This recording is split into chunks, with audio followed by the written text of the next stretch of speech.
Bien, caballerito. Listo. Estamos listos. Bueno, buenas noches a todos. Qué gusto de verle. Gracias, Freddy, por estar aquí. Gerardo, Berito, a otros que no se han podido conectar esta noche. El internet no está muy bueno y yo creo que vamos a empezar a... Gerardo, si puede ir pensando en alguna alabanza para empezar, pero antes le voy a pedir a Freddy que si nos puede llevar en un momento de oración, Freddy, por favor, por lo que vamos a estudiar y, y eso, por favor. Ya. Vamos a inclinar nuestros rostros, cerremos nuestros ojos y comencemos. Gracias, Padre de la Gloria, gracias, Padre Celestial, gracias por tu amor, por tu infinita misericordia y por darnos una vez más, Padre, este pan espiritual. Sabemos que no solo de pan vive el hombre, sino de toda palabra que sale de la boca de Dios. Gracias, Señor, por este momento en el que vamos a alimentar el espíritu, en el que vamos a aprender, Padre, más de lo que tú nos dejaste por escrito.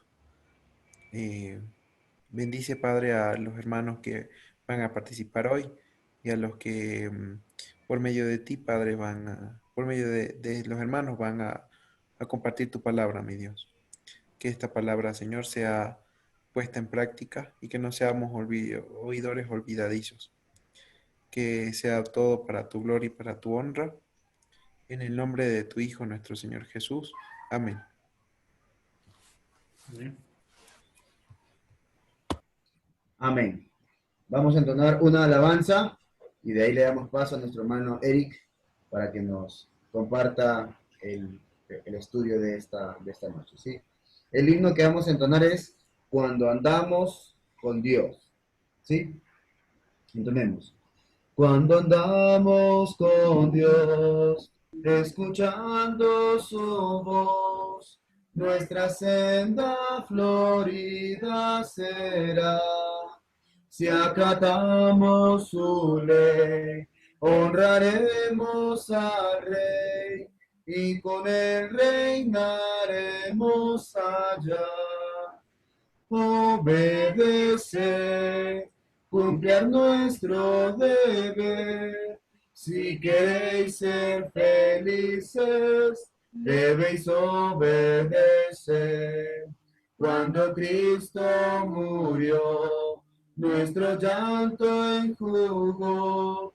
Proclamarle debemos doquier. Gozarás del amor de tu Rey, Señor, si obediente le quieres tú ser. Obedecer, cumplir nuestro deber. Si queréis ser felices, debéis obedecer. No podremos probar sus delicias sin par si seguimos mundano al placer. Obtendremos su amor y el divino favor si sus leyes queremos hacer. Obedecer, cumplir nuestro deber. Si queréis ser felices, debéis obedecer. Amén. Eric. Bueno, comportamos pantalla.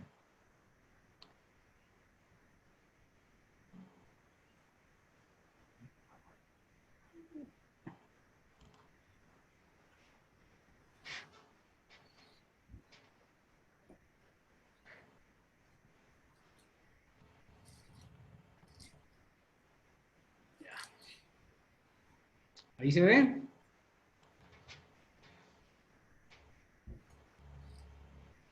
Vamos Sí. bien. ¿Todo bien?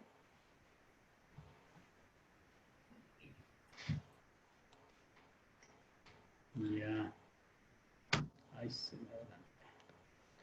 Bueno, A ver. Entonces, empezar formalmente. Buenas noches, hermanos. Dios les bendiga.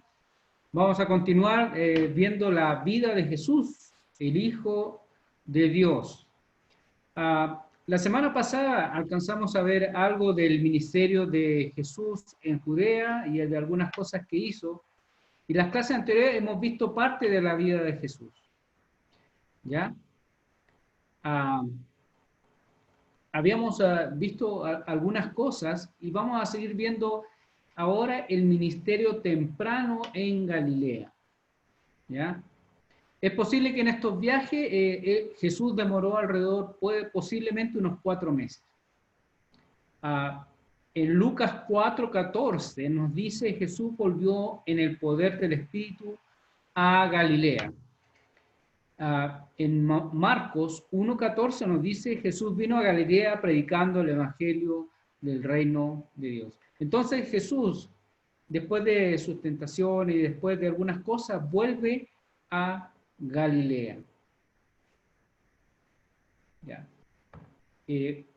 Lo que podemos ver en pantalla es la vida de Jesús y podemos resumirla en una primera etapa que va desde que nació hasta alrededor de sus 30 años, que abarca su nacimiento, su anuncio, su nacimiento, su niñez, y él vivió y se cuentan algunas cosas de Belén, de Jerusalén, en Egipto y Nazaret.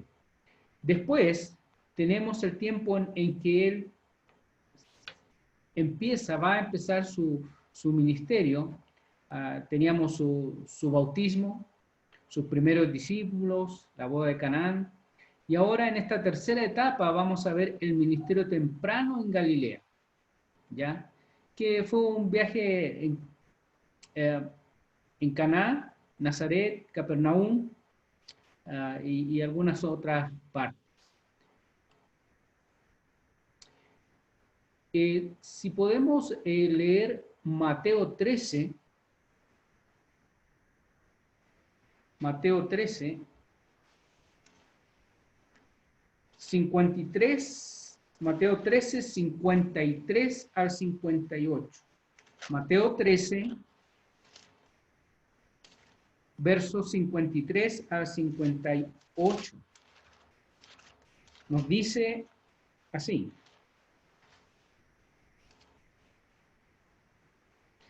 Aconteció que cuando terminó Jesús estas parábolas, se fue de allí y vino a su tierra. Y les enseñaba en la sinagoga de ellos de tal manera que se maravillaban y decían, ¿de dónde tiene esta sabiduría y estos milagros? ¿No es este el hijo del carpintero? ¿No se llama su madre María y sus hermanos Jacobo, José, Simón y Judas? ¿No están todas sus hermanas con nosotros? ¿De dónde pues tiene todas estas cosas? Y se escandalizaban de él, pero Jesús le dijo, no hay profeta sin honra, sino en su propia tierra y en su casa. Y no hizo allí muchos milagros a causa de la incredulidad de ellos. Y este mismo suceso lo cuenta Lucas y lo cuenta Marcos. Y podemos resumirlo de la siguiente manera. Jesús vuelve a Galilea y vuelve a donde él se había criado, donde él era, de Nazaret. Bueno, aquí en Mateo nos dice que venido a su tierra, y su tierra era Nazaret. Una cosa interesante aquí es, porque a veces preguntan o a veces no sabemos, ¿ya? Aquí claramente a Jesús se le identifica como hijo ¿de quién? Del carpintero. ¿Este no es hijo del carpintero? Su madre María, mira, y sus hermanos, Jacobo, José, Simón y Judas. Y hermanas, aunque no se dice sus nombres, en otras partes podríamos deducir, y creo que hay una parte donde podemos deducir cómo se llama. ¿Ya? Aquí hay una cosa interesante. Jesús humanamente tuvo hermanos por parte de, y hablando carnalmente, por parte de María. Cuando leemos ahí en los evangelios que dice que José no la conoció, ¿ya? No la conoció hasta después de haber dado a luz a Jesús. hay unas explicaciones bastante, por decirlo así, un poco trucadas, un poco para negar lo que encontramos aquí, que Jesús sí tuvo hermanos. Algunos católicos, y sobre todo ellos, dicen, no, es que hermanos podría interpretarse como primos. Sí, tal vez en el Antiguo Testamento muchas palabras podrían significar hermanos, pero aquí en el Nuevo Testamento, escrito en griego, hay palabras que son precisas para destacar hermanos y para destacar primos. Y aquí literalmente es lo que entendemos. ¿Ya? No está diciendo hermanos de la nación o hermanos de la misma raza. Sino que está hablando aquí, mira, aquí no están sus hermanos, aquí no están sus hermanas, ¿ya? Uh, también tenemos, sí, vamos a leer 1 Corintios 9:5. 1 Corintios 9:5.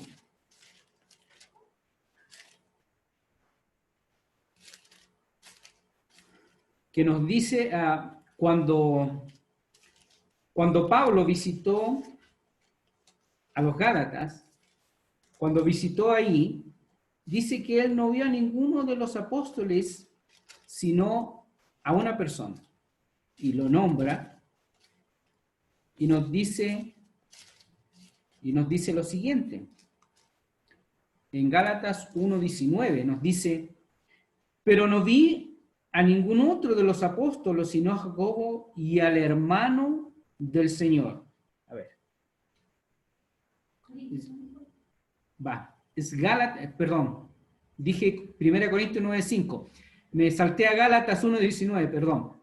Gálatas 1:19, voy a aprovechar que lo tenemos ahí. Gálatas 1:19, después volvemos a 1 Corintios 9:5. Gálatas 1:19 dice, cuando Pablo subió a Jerusalén, no vio a ningún otro de los apóstoles, sino a Jacobo, el hermano del Señor. Y lo que leímos recién, ¿no están sus hermanos, Jacobo, José, Simón? O sea, uno tendría que dar muchas explicaciones para no darse cuenta de lo que hay ahí y lo que encontramos en Gálatas. Sustituir la palabra siempre por primo ya es querer justificar algo que no se puede. ¿Ya? Es justificar un dogma de la virginidad siempre virgen de María, cuando eso no lo defiende el Nuevo Testamento ni la Biblia. Solamente los hombres que han inventado esa doctrina. Ahora sí, vamos a 1 Corintios 9:5, perdón. Perdón que yo me haya saltado diciendo Corintios y me salté a Gálatas 1:19. Ahora sí, 1 Corintios 9:5. 1 Corintios 9:5 dice, ¿no tenemos derecho de traer con nosotros una hermana por mujer, como también los otros apóstoles y los hermanos del Señor y Cefas? Ya.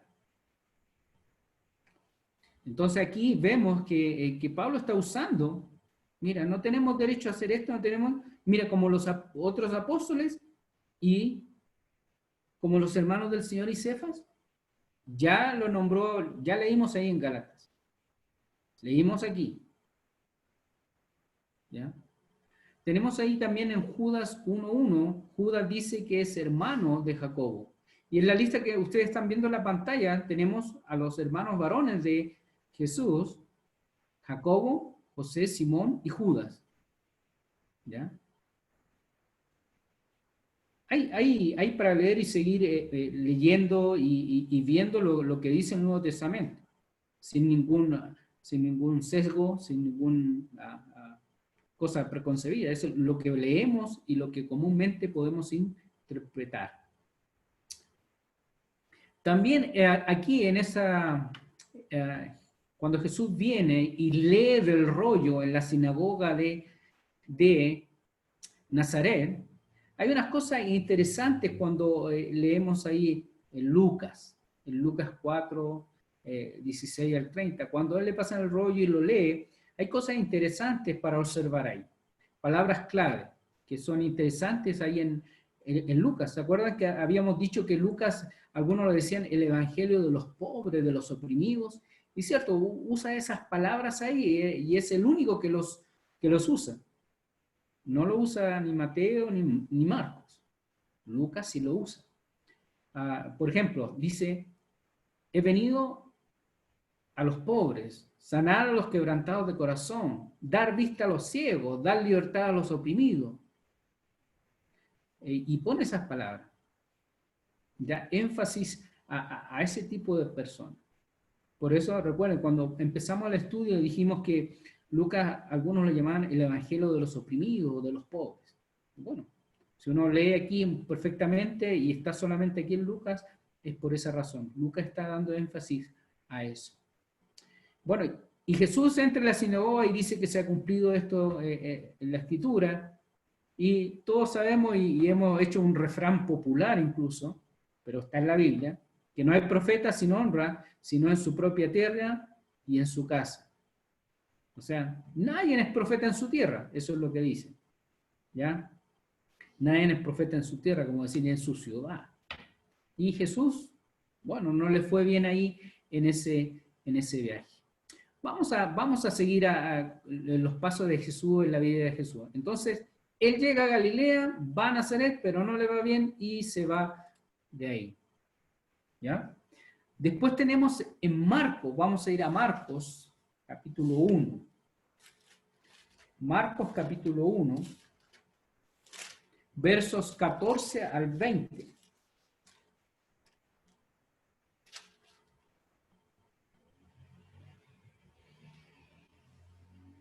Bueno, nos dice así. Después que Juan fue encarcelado, versículo 14, Marcos capítulo 1, verso 14. Después que Juan fue encarcelado, Jesús vino a Galilea predicando el evangelio del reino de Dios. Y diciendo, el tiempo se ha cumplido, el reino de Dios se ha acercado, arrepentido y creer en el evangelio. Y en esto entra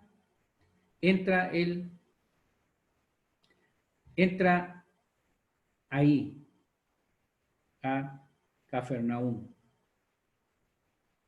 ¿Ya? Creo que eso, me estoy adelantando un poco, perdón. Ya.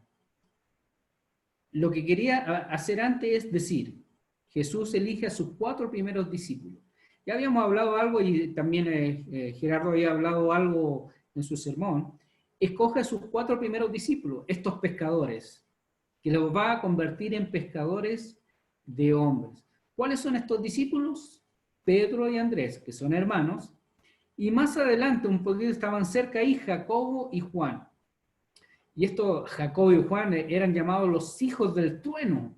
En Marcos 3:17, así les puso Jesús, los hijos del trueno. En una oportunidad Juan me mandó decir, si quiere Jesús, mandamos que caiga fuego del cielo. Entonces, es bien puesto el nombre. Ya vemos que después Dios trabajó en cada una de las vidas de sus apóstoles, en cada una de las vidas de ellos, y fueron transformados para que Jesús los usara a lo largo de su vida. Pero aquí vemos los primeros discípulos, Pedro, Jacobo, Pedro, Andrés, que eran hermanos, y Jacobo y Juan, que también eran hermanos. Ahora, yo me había adelantado. Marcos 21 al 28. Y ese milagro que hace en Galilea, Jesús expulsa un espíritu inmundo. Expulsa un espíritu inmundo. Y lo vamos a resumir. Está en Cafarnaúm, el lugar es Cafarnaúm, el sábado en una sinagoga. O sea, estaba en Cafarnaúm un sábado reunido con demás gente y había una persona con un espíritu inmundo. Este espíritu inmundo, ¿qué hace? Reconoce a Jesús. Le dice, eres el santo de Dios, versículo 24. Le reconoce. ¿Qué le dice Jesús? Cállate y sal de él. Y demostrando su poder, algo que para un romano llamaría la atención. ¿Por qué digo esto? Otra vez, recuerden, cuando empezamos a estudiar la introducción, Marcos era escrito para romanos. Romanos le interesaba el poder, le interesaba la acción, no tanto los detalles. Aquí se demostró el poder de Jesús sobre este espíritu inmundo. El espíritu inmundo no le dijo, ¿quién eres? ¿Por qué vienes a echarme? ¿Qué te crees tú? No, él obedeció, demostrando el poder que tenía. Algo que le hubiera demostrado a un romano que Jesús realmente era el Hijo de Dios. Eso le llamaría mucho la atención a un romano en ese entonces. Por eso hemos dicho que Marcos es escrito para los romanos. Cállate y sal, y enseguida salió. Eso demostraba el poder que tenía Jesús y demostraba quién era él. Ahora, nosotros podemos preguntar, aquí cuando Jesús expulsa a este espíritu inmundo, ¿por qué hizo callar al espíritu inmundo? Yo puedo tener dos ideas aquí, ¿ya? ¿Por qué hizo callar al espíritu inmundo? Yo creo por dos razones principales, ¿ya? La fe en Jesús no debía depender de lo que dijeran esos espíritus inmundos. Jesús no necesitaba que esos espíritus le dijeran quién era él y que le estuvieran haciendo fama. Tal vez en ese mundo y en ese entonces se creía mucho en los espíritus y todos a lo mejor le iban a dar importancia.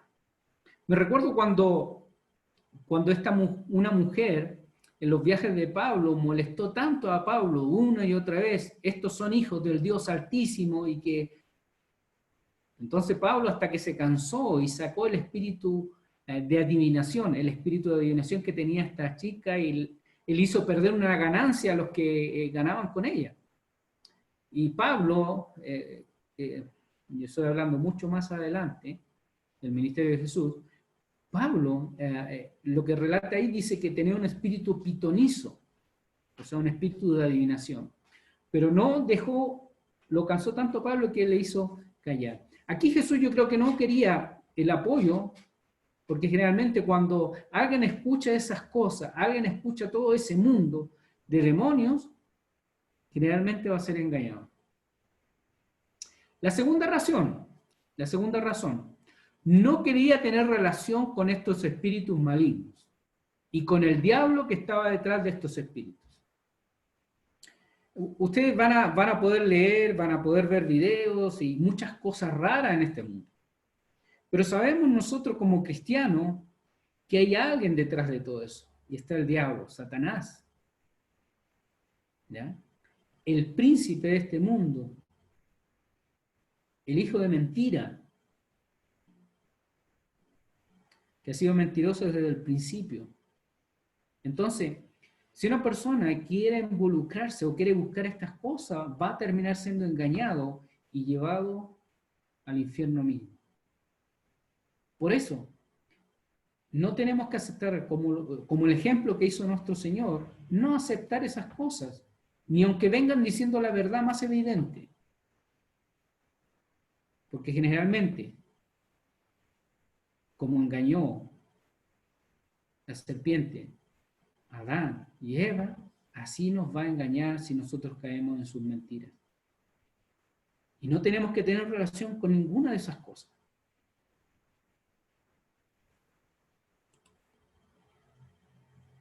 Ahora nos podemos hacer la siguiente pregunta también.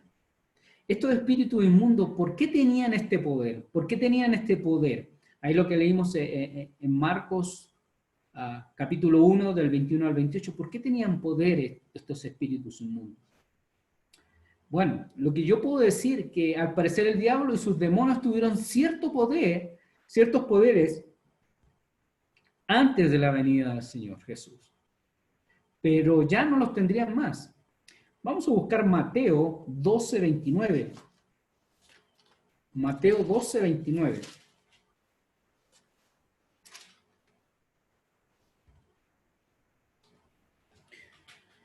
Y a Jesús aquí en Mateo 12:29 lo estaban acusando que estaba haciendo cosas. Mire, lean versículo 27. Mateo 12:27. Mire, dice: Y si yo echo fuera los demonios por Belzebú, ¿por quién los echan vuestros hijos? Por tanto, ellos serán vuestros jueces. Y le estaban acusando que estaba echando fuera los demonios por Belzebú mismo, o sea, por Satanás, por el diablo. Y en el 29, mire, lean lo que dice. En Mateo 12, 29 dice, ¿por qué? ¿Por qué? ¿Cómo puede alguno entrar en la casa del hombre fuerte y saquear sus bienes si primero no le ata? Y entonces podrá saquear su casa. Entonces, venía Jesús, más poderoso, el Hijo de Dios, y ya Satanás tenía los tiempos contados para hacer ciertas cosas. Me gusta lo que dice en Lucas 10, 18. En Lucas 10, 18 nos dice lo siguiente. Y les dijo, yo veía a Satanás caer desde el cielo como un rayo. Cuando sus discípulos, los 70 que mandó a esparcir las buenas nuevas, volvieron, decían, los demonios se sujetan, hacemos sanidades.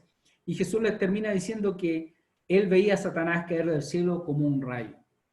Satanás tuvo cierto poder, pero ahora ya no lo tiene, como lo tenía antes. Satanás está, en cierta forma, y lo voy a hacer metafóricamente o simbólicamente, está atado de manos, pero todavía está activo. Tiene restricciones para hacer ciertas cosas.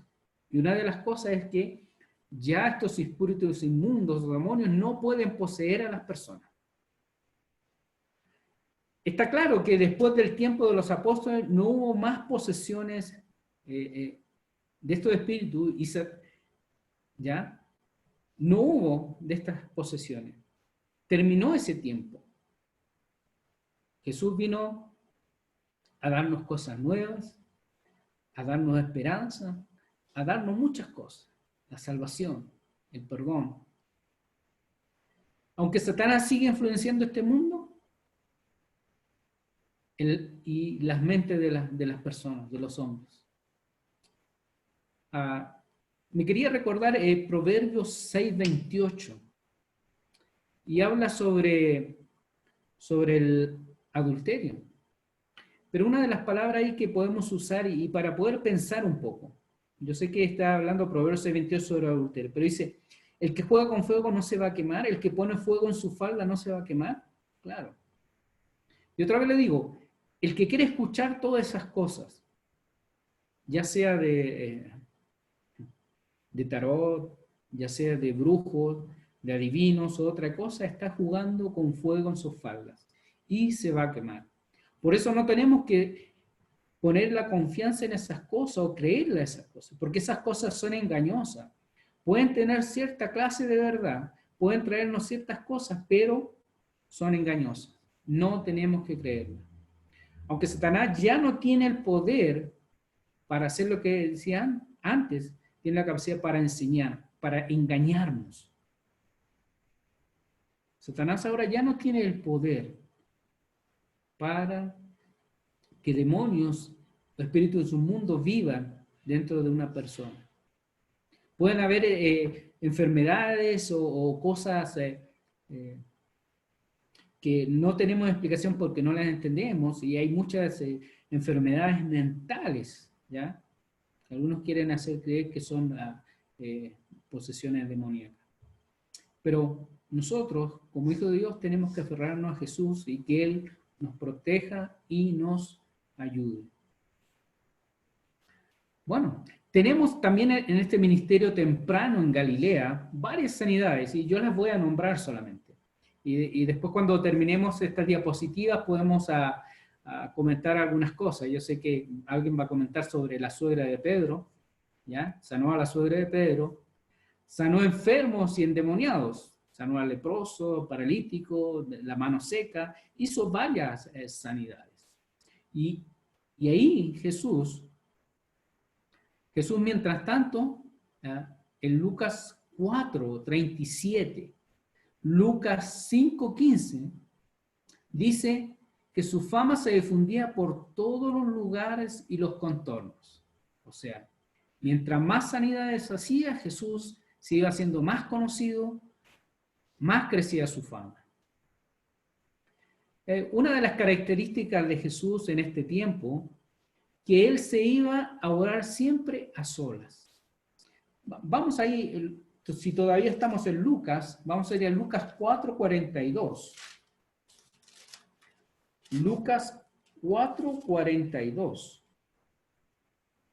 que nos dice: cuando ya era de día, salió y se fue a un lugar desierto, y la gente le buscaba y llegando a donde estaba, le detenían para que no se fuera de ellos. Y un poco más adelante,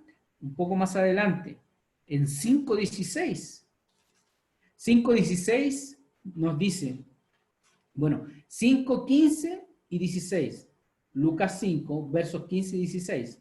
Pero su fama se extendía más y más, y se reunía mucha gente para oírle y para que les sanase de sus enfermedades.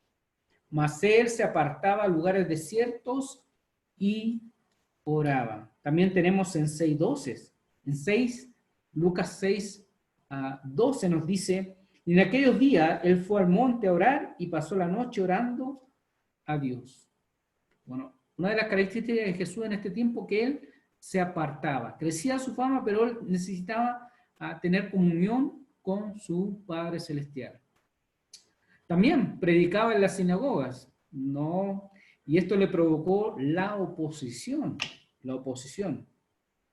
Ahí en Lucas 6:11 tenemos que nos dice: y ellos se llenaron de furor y hablaban entre sí qué podrían hacer contra Jesús. Y a través de que va creciendo la fama de Jesús y todas las cosas que él hace, y cómo enfrenta a líderes judíos, cómo enfrenta a distintas personas, ¿ya? Va creciendo también la oposición. Va creciendo la oposición a Jesús. Vamos a ir viendo que va creciendo la oposición, después los fariseos, después los escribas, y después otras personas.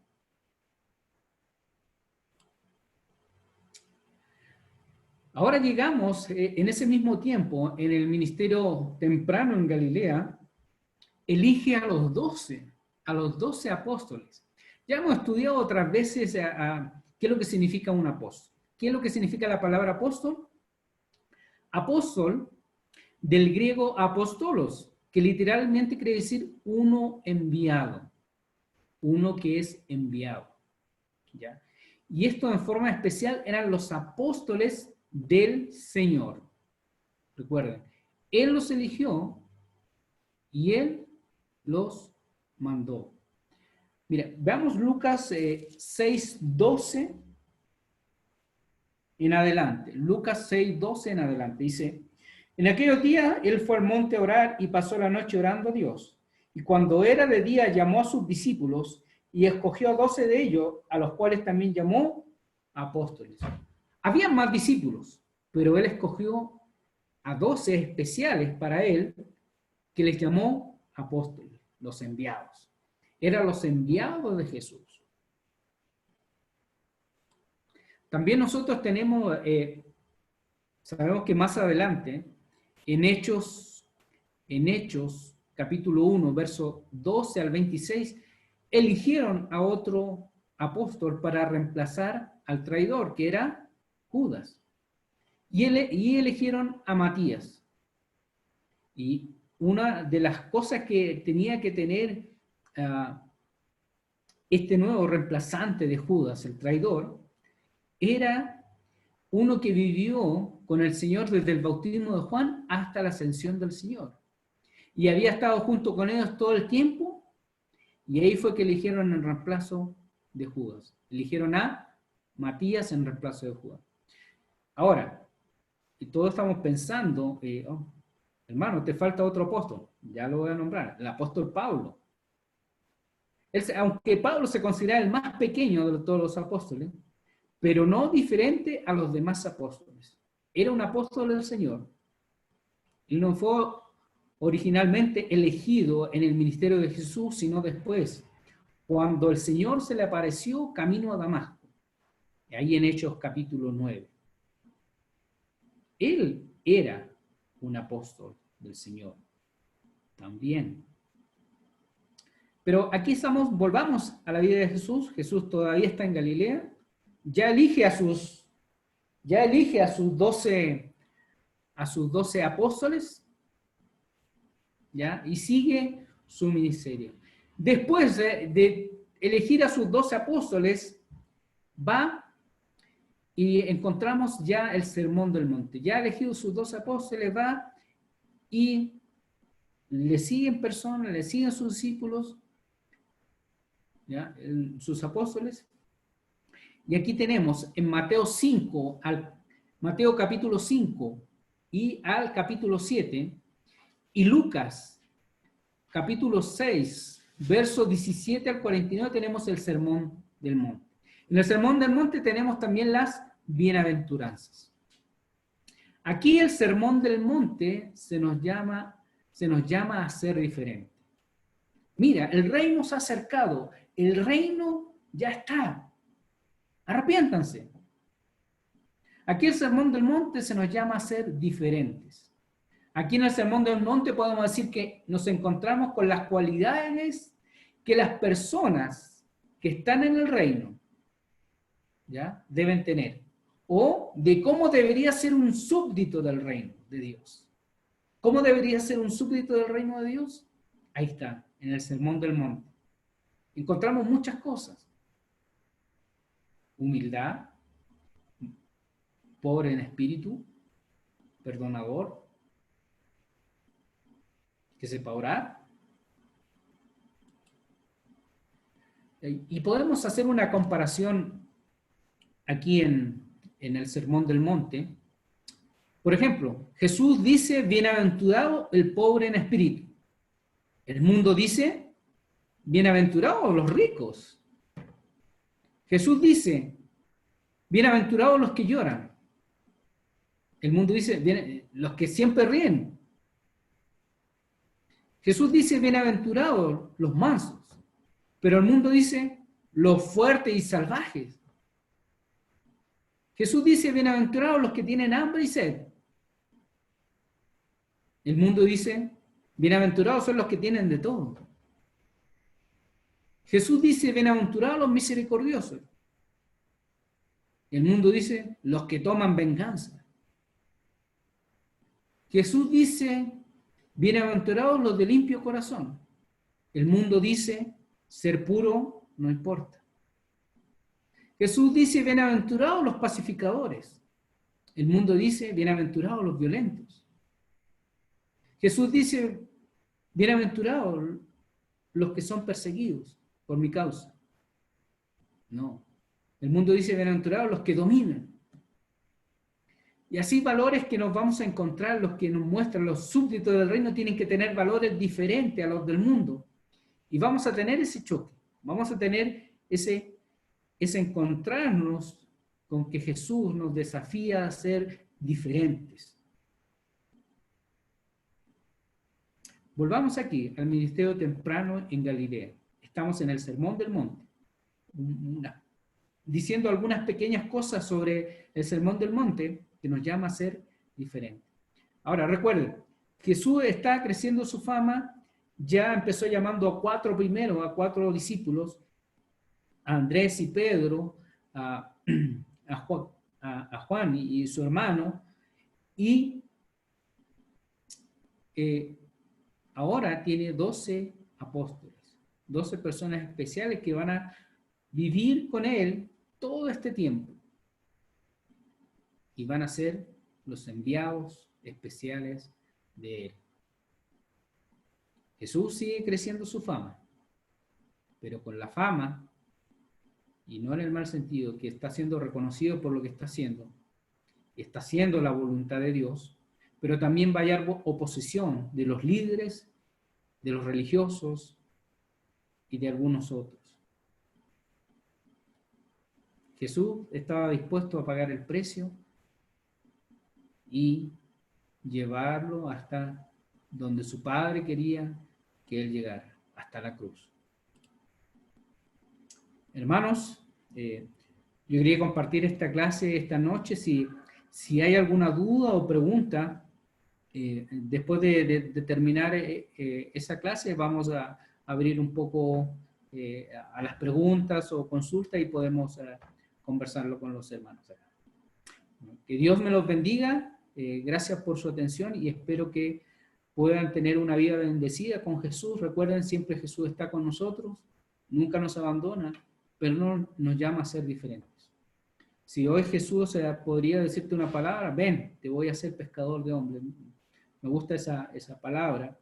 Y no solamente aplicable para ellos solamente para ellos en ese momento, sino también para nosotros. Jesús nos podría estar diciendo hoy día, mira, como halló a esos pescadores, hombres del vulgo y sin letra, como llamaron algunos, en Hechos, en el libro de Hechos, llamaron los galileos, son del vulgo, sin letras, pero que Jesús los capacitó para ser sus testigos. Así como nosotros nos puede capacitar a cada uno de nosotros para ser sus testigos, aquí y donde Él nos lleve. Que Dios les bendiga, que Dios siempre sea grande en su vida y confíen en Dios. Dios está con nosotros.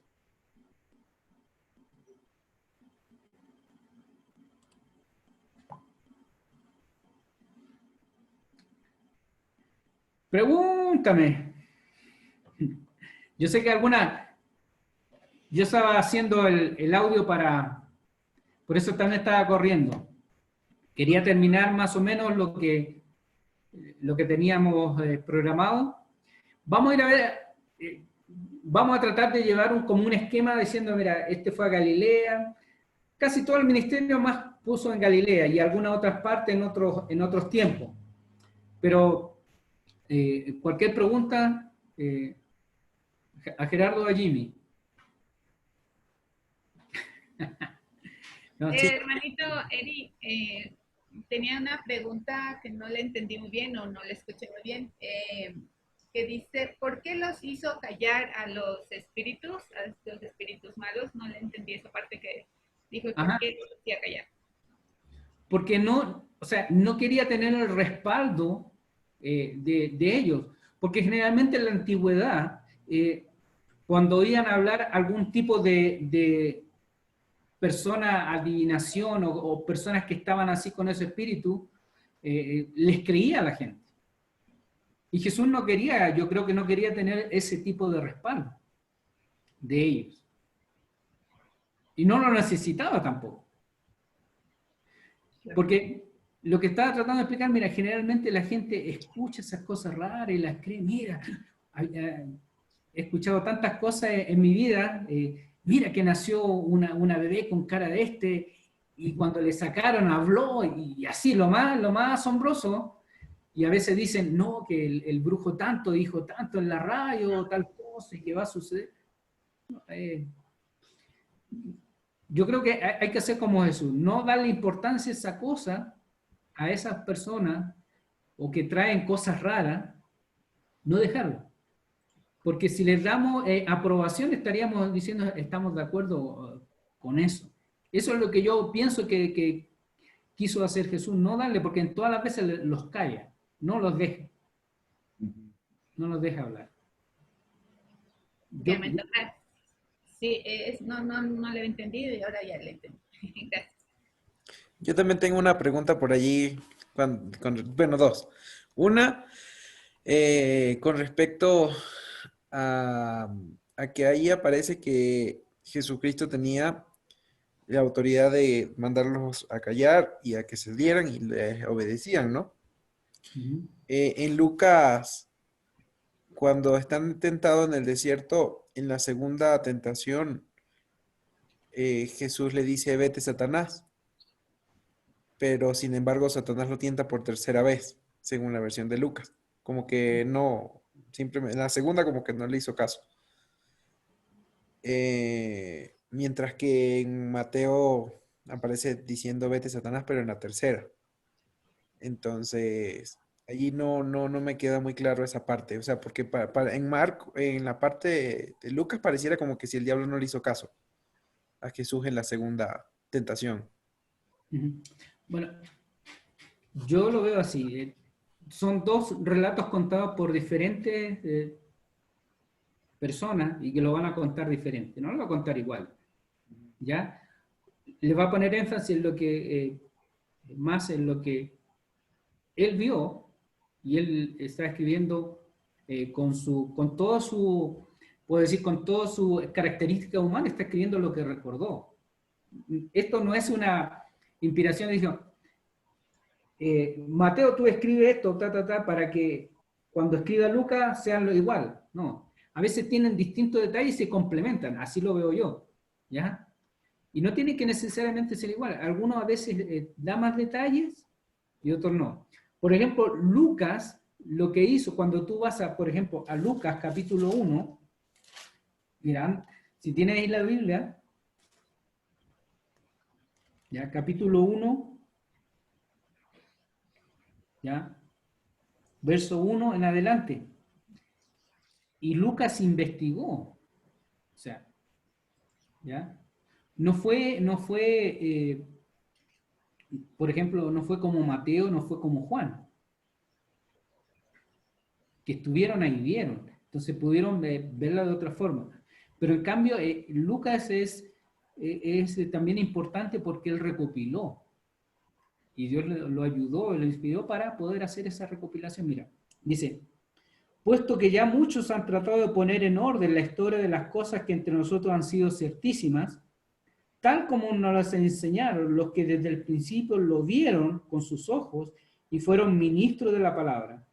Me ha parecido también a mí, después de haber investigado con diligencia todas las cosas desde su origen, escribírtelas por orden, oh excelentísimo Teófilo, para que conozcas bien la verdad de las cosas en las cuales has sido instruido. O sea, y Lucas es por excelencia un buen investigador. Lucas escribió el Evangelio de Lucas y el libro de Hechos.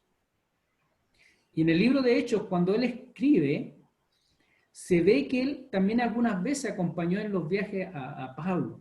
Así que tenemos que Dios le ayudó a recopilar, seguramente tuvo, y como dice ahí, los que fueron ministros de la palabra, los que habían enseñado desde el principio, lo que vieron, lo que es. Entonces, él recopiló información. Ha tenido que tener información de primera mano en ese tiempo. Por ejemplo, Pedro, los demás apóstoles y algunos otros más. Entonces, es diferente Lucas.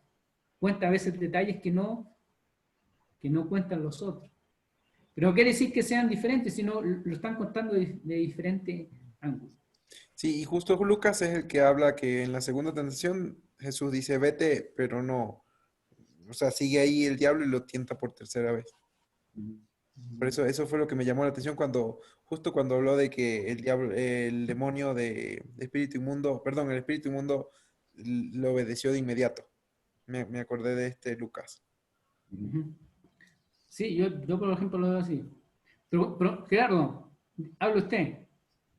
Sí, lo que pasa es que, como decía Eric, hay como que una narrativa en el lado de Mateo aparentemente cronológica, ¿no? Mientras que en Lucas aparentemente el orden es más temático. Entonces tiene un orden conforme como decía Eric, a la forma en la cual él lo quiso presentar. Según algunos historiadores dicen que podría haber sido el orden cronológico conforme al que está en Mateo, ¿no? Más que el que está en Lucas. Ese simplemente sería esa pequeña distinción, ¿no?, del orden.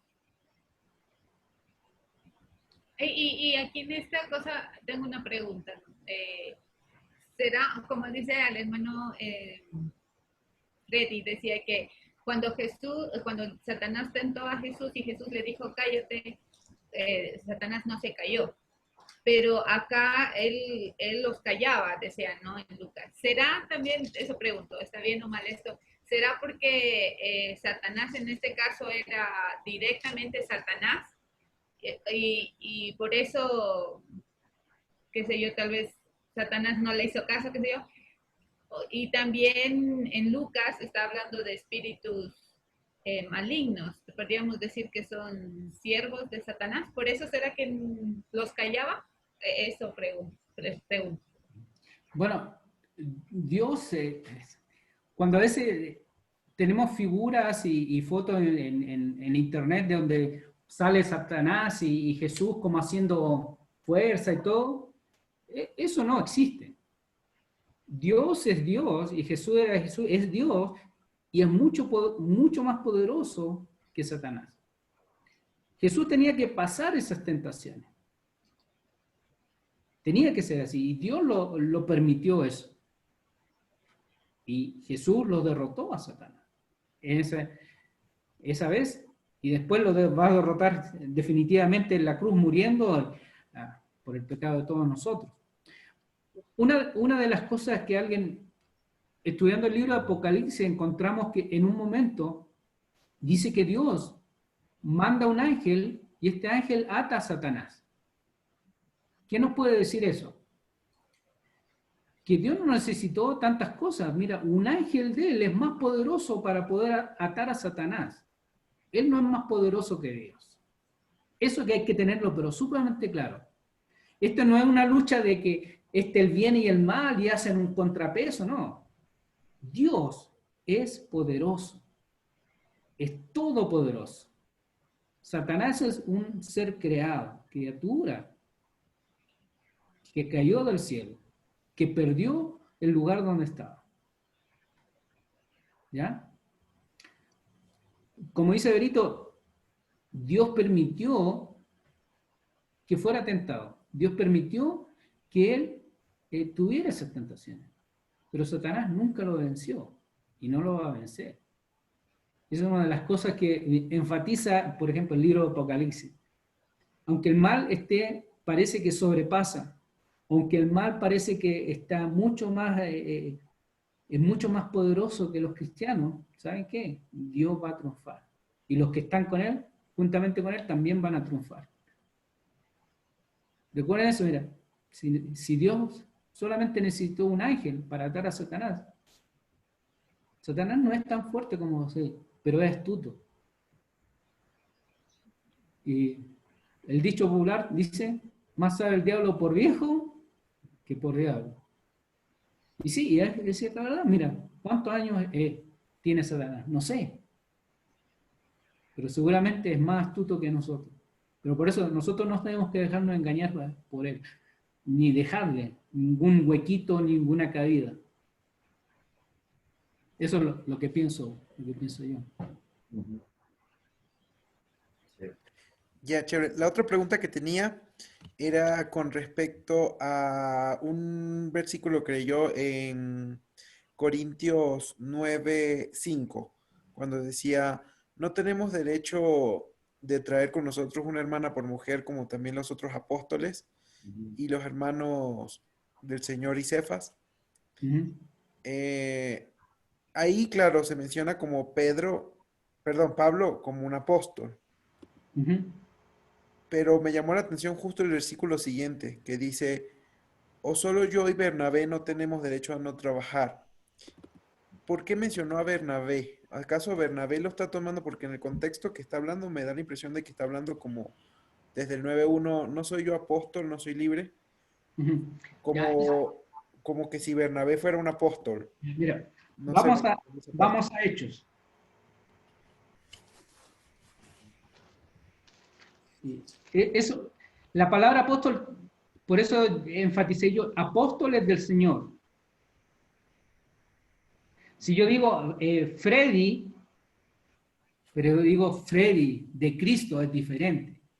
Entonces es como apóstol del Señor. Apóstol, la palabra que decir es un enviado. Y a veces tú puedes revisar en algunas traducciones, NBI pone a veces usa la palabra de Reina Valera, usa apóstol. Y NBI dice uno que es enviado. Déjame buscar acá. Mira, busca Hechos 14.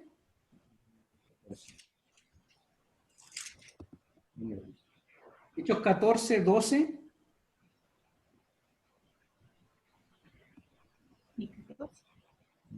Puedes leer Hechos 14, versos 12 al 14. Dice, y a Bernabé llamaban Júpiter y a Pablo Mercurio, porque este era el que llevaba la palabra. Y el sacerdote de Júpiter, cuyo templo estaba frente a la ciudad, trajo toros. Es ese texto, ¿no? Ajá, sí. Y hasta trajo el toros 14. y guirnaldas delante de las puertas, y juntamente con la muchedumbre quería ofrecer sacrificios.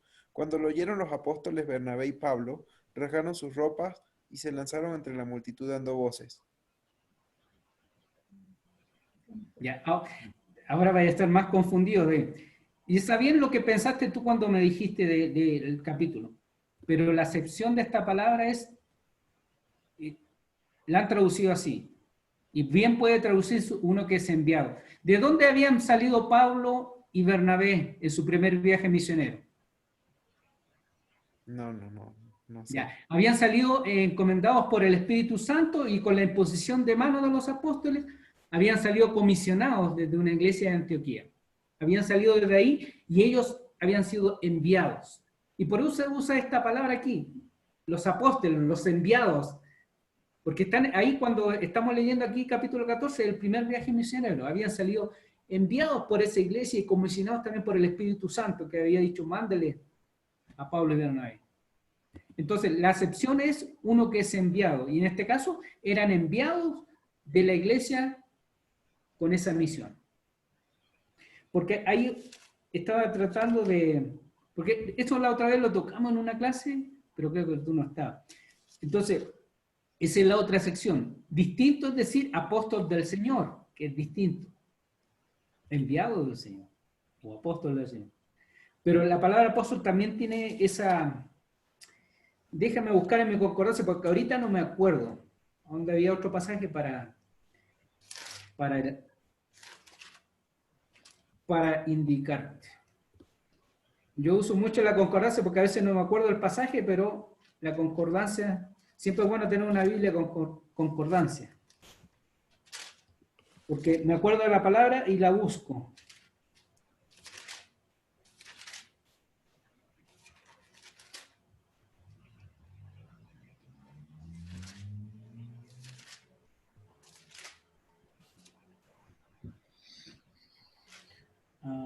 Apóstol, aquí está.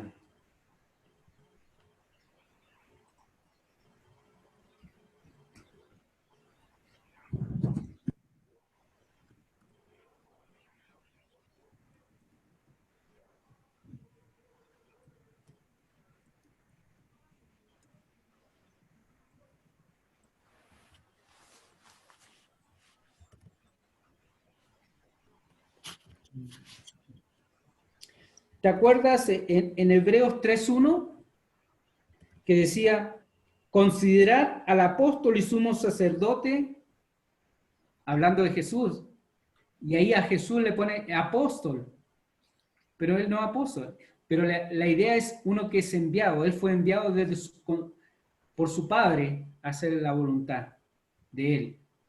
Entonces, esa es la sección de la otra palabra. Yo estoy tratando de acordarme dónde estaba, había otro pasaje.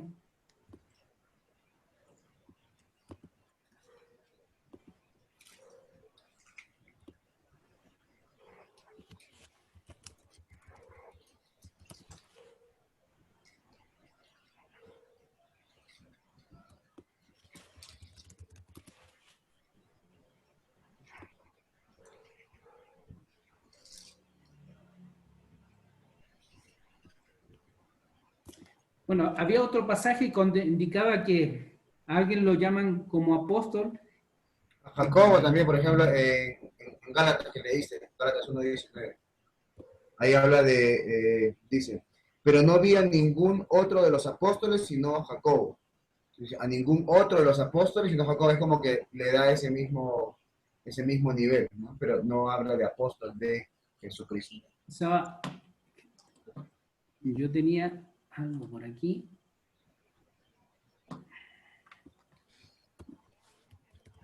Ya, chévere, sí, ya entendí esa parte de apóstol, de Jesucristo es diferente de apóstol.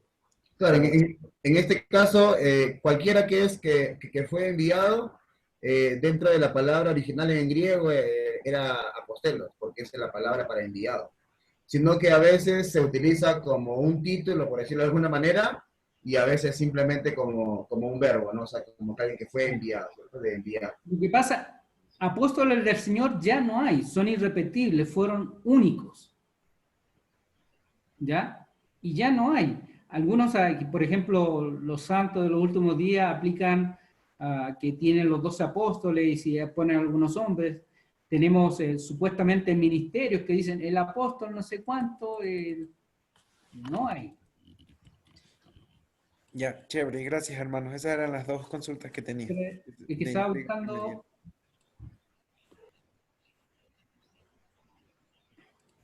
Yo tenía el estudio ese y no lo quise poner entero porque no dije no voy a... Pero gracias por la pregunta, Freddy. Acá está, acá tengo. ¿Dónde tenía yo? Mira, busca 2 Corintios 8:23.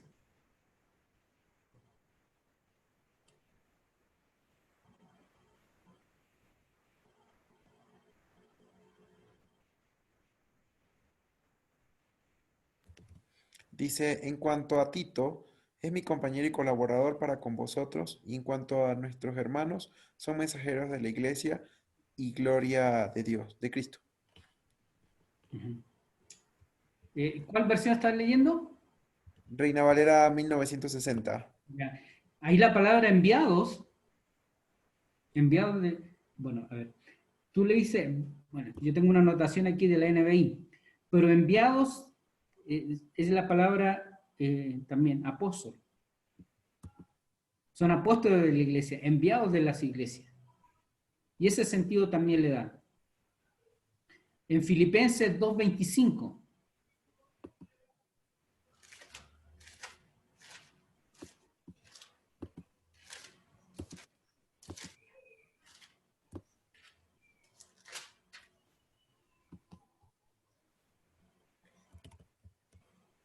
Dice, ahora bien, bueno, en NBI, ahora bien, creo que es necesario enviarles de vuelta a Epafrodito, mi Ajá. hermano, colaborador y compañero de lucha, a quien ustedes han enviado para atenderme en mis necesidades.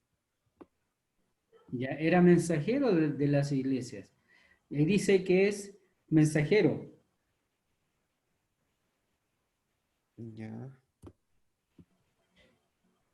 Ya, y la palabra ahí, deja buscarla ahora, es Filipenses 2:25. Estoy buscando en una concordancia.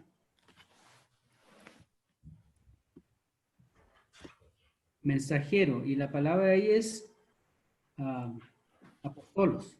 La misma palabra. Es un apóstol es un enviado de las iglesias.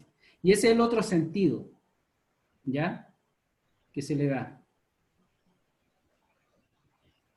Es alguien que es enviado, pero no en el sentido de apóstol del Señor, sino un enviado de la iglesia, uno que es enviado con una misión. Ya, chévere, chévere. Y sí, también me quedó claro con lo que viene la palabra apostoleo que dijo el hermano Gerardo también, que se utiliza para varias cosas. Chévere, gracias, hermano. No, gracias, Freddy, por la pregunta. Siempre ninguna pregunta es además. La peor pregunta es la que no se hace.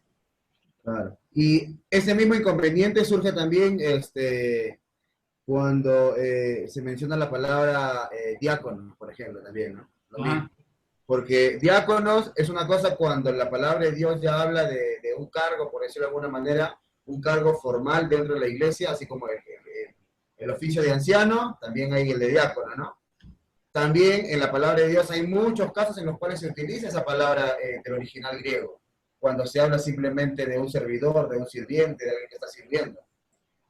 Entonces, ahí es donde muchas veces las traducciones han querido, en algunos casos, ponerle mensajero, como en este caso, y en otros casos apóstoles. Entonces, ahí es donde surge a veces las confusiones, ¿no? Claro. Sí. Gracias, Gerardo. Dale, tranqui. A mí había algo que desde la semana pasada estaba leyendo y me llamaba mucho la atención porque cuando a Jesús le dicen que él es el nazareno, ¿no? No nazareo, ¿no? No que tenía un voto de nazareo, sino nazareno, ¿cierto? Que venía de Nazaret. Y es interesante, ¿no? Porque, bueno, él originalmente no nació en Nazaret, ¿cierto? Todos sabemos que nació en Belén. pero que gran parte de su vida la hizo en Nazaret, ¿cierto? Ahí fue donde vivieron gran parte de su vida. Y es interesante porque, ¿sabes? Estaba leyendo algunos comentarios, ¿cierto? Y decían algo que me llamó la atención y quería compartirlo. La palabra Nazaret, ¿cierto? Viene de, según estos comentaristas, viene de un original hebreo que es Nesret, ¿cierto? Y este Nesret lo que quiere decir es como el retoño, el vástago de un árbol, ¿no? Y más o menos hacían esa comparación en el sentido de que así como Israel, ¿cierto? Era aquel árbol en el cual tenía que dar el fruto de compartir con el resto de las naciones, pero lamentablemente al no hacerlo fue como que ese árbol se fue secando y no fue dando fruto, ¿no? Pero Jesús, el que venía de Nazaret, era aquel retoño, aquel vástago, aquella rama nueva, por decirlo de alguna manera, en nuestro contexto, que iba a permitir que ese árbol diera el fruto que tenía que dar, ¿no? Entonces, hacía un juego de palabras justamente con el significado de lo que venía de la palabra Nazaret y con lo que finalmente Cristo Jesús hizo, ¿no? La misión de Israel, ¿cuál era? Por medio de Abraham, ser bendición para todas las naciones. ¿El pueblo de Israel por sí solo lo hizo? No. Pero en Cristo Jesús nació o vino una rama nueva que a partir de allí sí cumplió justamente con ese propósito de ser bendición para todas las naciones. Entonces, eso también me llamaba mucho la atención de la etimología de la palabra, ¿no? De Nazaret.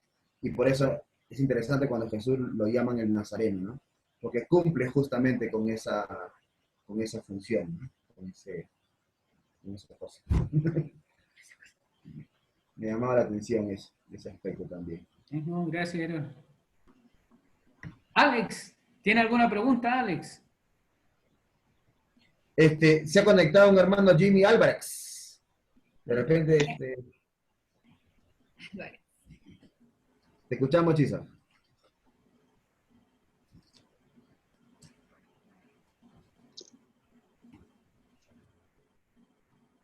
No, ninguna. ¿En serio?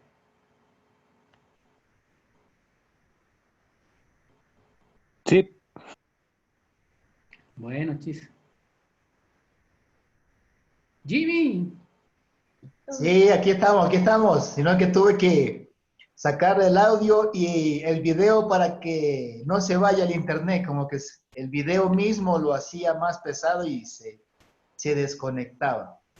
Gracias, Eri, por el mensaje. En realidad es muy bonito recordar ese tiempo que experimentó nuestro Señor Jesucristo y donde Él tuvo que mostrar autoridad cuando le habló a los demonios. Y buenas palabras las que mencionaste, Él no podía tener relación con ellos. Esa es una gran verdad, ya que nuestro Señor Jesucristo fue muy íntegro.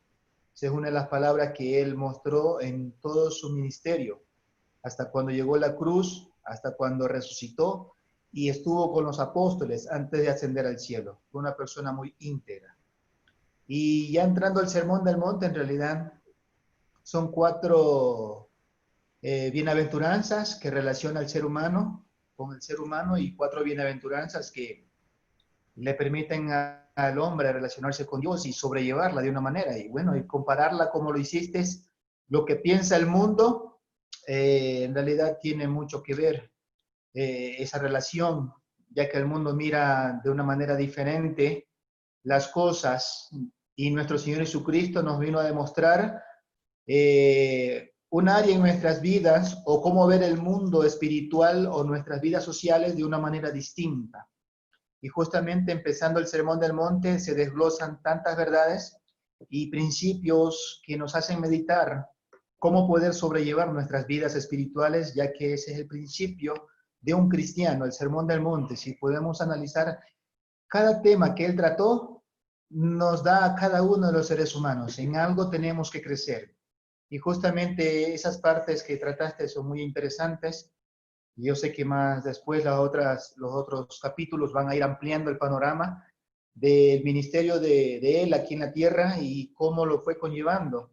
Y justamente estas pautas que tú trataste Eri, son importantes, de verlas, de meditarlas y recalcarlas. Qué chévere, Eri. Muchas gracias y que Dios le bendiga. Bueno, recordar esto, Jesús ya está haciéndose conocer más, está haciendo todos estos milagros, ¿ya? Y demostrando que es el Hijo de Dios, y va a ir aumentando la oposición, va a ir aumentando la oposición, y bueno, nosotros tenemos el dicho, el que nace para Mesías, termina crucificado. Y eso es lo que va a hacer nuestro Señor. Nació con una misión. Está en la tierra con una misión y Él la va a cumplir. Pero para eso falta un buen poco. Recién estamos entrando en el ministerio que es en Galilea, donde mayormente hizo todas las cosas. Y vamos a ir avanzando y viendo varias cosas en el transcurso de estas lecciones, que son varias todavía que quedan, pero vamos a ir aprendiendo varias cosas. No vamos a aprender todo como tal vez nos gustaría, pero vamos a tener por lo menos una idea. Mira, Jesús tuvo un ministerio aquí, se fue acá, hizo tales cosas. Vamos a ir teniendo una idea de lo que fue su ministerio, su vida. Sí, y una última cosa de mi parte, ¿no? En este caso, cuando Jimmy hablaba justamente del Sermón del Monte, cuando uno analiza de manera panorámica el Sermón del Monte, es llamativo cómo el ser humano había malinterpretado la palabra, ¿no? En este caso, el pueblo judío. Y cómo Jesús viene a dar una correcta interpretación, ¿no? De lo que había estado en la mente y en el corazón de Dios cuando se dio la ley, ¿no? Entonces, siempre a mí personalmente me hace reflexionar mucho también en ese mismo ejercicio, ¿no? Porque con el tiempo, lamentablemente, los pensamientos se vuelven costumbres y las costumbres se vuelven leyes. Y lamentablemente dentro de todo grupo humano y también de grupo religioso muchas veces se instauran leyes, ¿cierto? Sin que realmente las haya, ¿no? Por ejemplo, ¿a qué hora se reúne la iglesia de Cristo? Domingo 9 de la mañana, ¿cierto? Esa es ley, ¿cierto? Entonces, muchas veces estas cosas que empezaron a hacerse como de manera cotidiana se vuelven leyes y es interesante el evaluar, ¿no? Conforme a la palabra de Dios, de manera constante, ¿no? Si lo que cada una de las cada una de las cosas que estamos haciendo son realmente cosas dadas por Dios o a veces simplemente han sido cosas incorporadas por el ser humano. Entonces, ese tipo de cosas también, por ejemplo, uno puede reflexionar cuando analiza, en este caso, el Sermón del Monte de manera panorámica, ¿no? El ser humano muchas veces equivoca, ¿cierto? O confunde la palabra de Dios, no la percibe de la manera como realmente Dios la dio. Y en este caso, pues Jesús aclara, ¿no? En todo este segmento. Pues eso también, por ejemplo, a mí particularmente me llama siempre a reflexión, ¿no? Acerca del Sermón del Monte. No, bien, bien. Bueno, gracias por estar aquí esta noche, gracias por sus preguntas, por todo lo que podemos comentar. Siempre es bueno estar conversando y siempre digo, no hay pregunta que no valga. La peor pregunta es la que no se hace. Y si no lo sabemos, no la inventamos, le decimos que no sé. Pero bueno, gracias por estar aquí esta noche, que Dios les siga bendiciendo estos días hasta que nos volvamos a ver el domingo con la ayuda de Dios. Bueno. Amén. Llegué otra vez. Se fue la luz por un momento aquí en la casa. Yo espero que no se corte de nuevo. Yocleri, buenas noches. Buenas noches, ¿cómo están? Bien, bien. ¿Cómo está, Yocle? Bendiciones. Chévere verle. ¿Estás por ahí?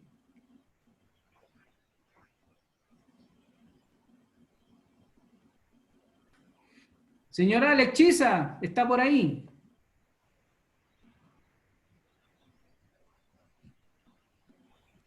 Sí, ¿Le puedo pedir que ore para poder terminar este estudio? claro. Por favor, Alex. Nadie Gracias. tiene un pedido. Ya, oremos. Bendito Dios, Señor, Santo Padre Celestial. Le damos las gracias por esta noche, Señor.